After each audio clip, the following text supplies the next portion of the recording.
Grande lirica al Bassano Opera Festival.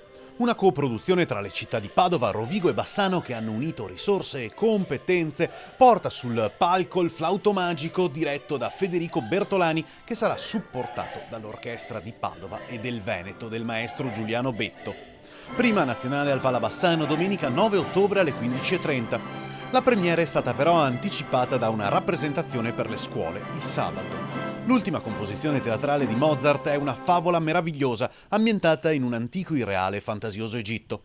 Tamino è un giovane principe che non conosce l'amore, non sa cosa sia il pericolo e non ha ancora scoperto la saggezza. Solo grazie alla musica del suo flauto imparerà cosa significa diventare adulti, abbandonare l'istinto dei sensi e lasciarsi guidare dalla saggezza e dall'onestà, conquistando così l'amata Pamina. Il Flauto Magico, spiegano gli organizzatori, è una fiaba filosofica dove importanti insegnamenti illuministici sono tradotti in un linguaggio musicale per natura universale, accattivante e perfettamente fruibile da un pubblico di ogni età. Inevitabile dunque anche la proposta riservata alle scuole, in un'ottica di avvicinamento al mondo del bel canto.